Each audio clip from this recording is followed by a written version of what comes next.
The CBC claims that Canadians are upset by the Epoch Times article claiming that China made coronavirus as a bioweapon, while intentionally ignoring the context of the articles, all in the name of political correctness. This is the Great White North Report.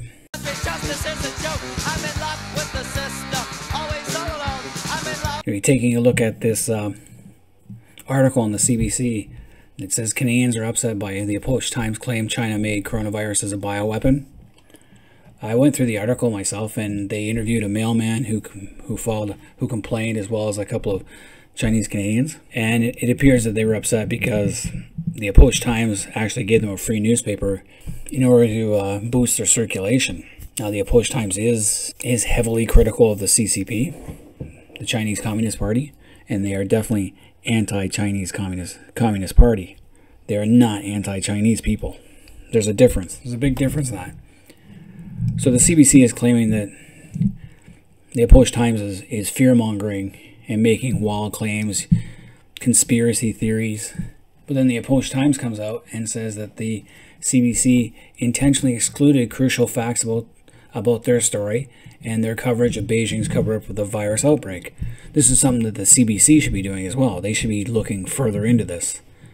They should be doing some real journalism and trying to find this stuff out too. Now, if you go to the actual, I'm using the Singapore edition because I couldn't find the Canadian edition, but I'm pretty sure it's pretty much the same thing.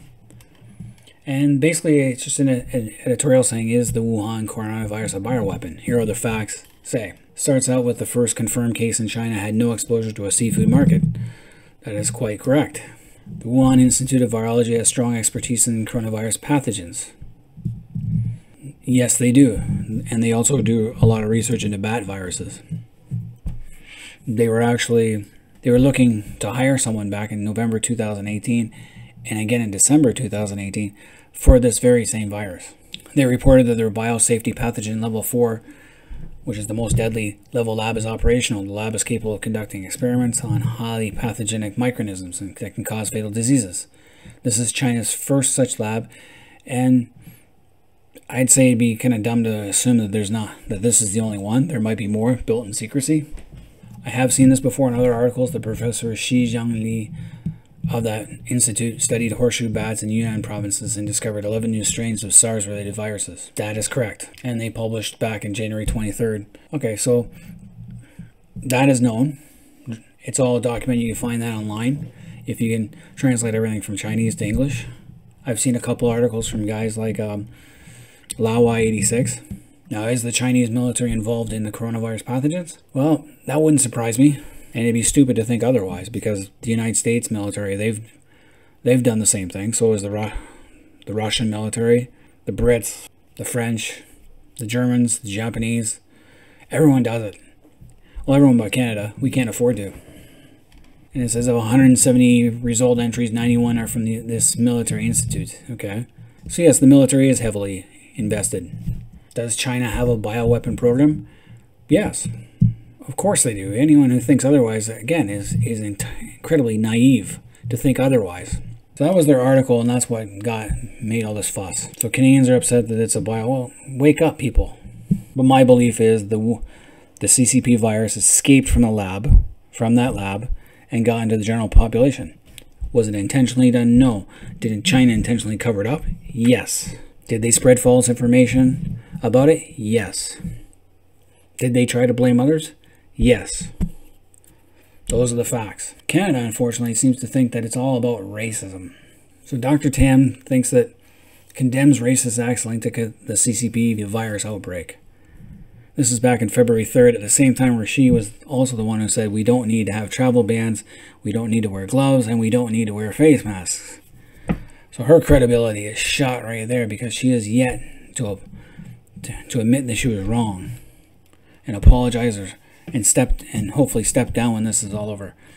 Of course there's going to be racism and discrimination when something like this happens. It's part of life, people. We can only be politically correct for so long. And these racist acts aren't very common. They're actually very rare. Most people do not do it. My own wife is Asian. She has no problems going anywhere in this area. In bigger cities, of course, you're going to find the odd asshole that's going to be racist and is going to But most people do it out of fear too. Now, because we were calling it the Chinese virus, the CCP was saying that's racist. They love to play that racist card. It's just unbelievable.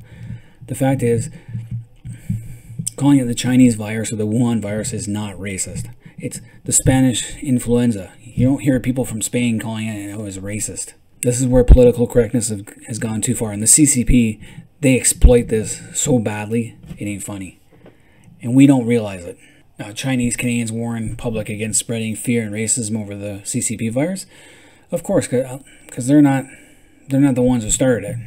Most of them have no connection to the Communist Party of China, other than the students who come over here to study. They're all the kids of Communist Party members. So are they going to have they faced racial abuse? Yeah, okay, occasionally, yes. Is it all-encompassing? No. It's going to happen. But the idea is we should not forget that the CCP did start the virus, and they didn't take measures to prevent it, and they lied about it. And that's what matters most. Getting to the bottom of this, not worrying about who said what and did what. And when you talk about racism, you should look at China in the microscope. The Chinese are very racist. They have no problems whatsoever about mocking ethnic minorities and are overly confident, living by the belief that anything non-Chinese is primitive. Anyone living outside China is a barbarian. And it's true. Interesting enough, I can't find an article on CBC that says that a McDonald's in China banned black people from a store. This is a true story. This happens. The Chinese blame blacks for a lot of things. When you talk about coronavirus racism, look no further than the Chinese people themselves back in the mainland China and the CCP. So they're getting upset about the Epoch Times talking about possibilities, and it's a real concern. What were they doing with it? Why were they researching this virus? Why did they try and cover it up? These are things we should know. The CBC should do their job. Instead of being the Chinese Broadcasting Corporation, they should actually be the Canadian Broadcasting Corporation. Do their friggin' job and get to the bottom of what really happened in Wuhan. How deep does the CCP influence go in Canada? That's what I want to know. Just follow the money, I guess. Anyway, that's all I have on that one. Till next time, I'm Roman Days Lee. I'm out of here.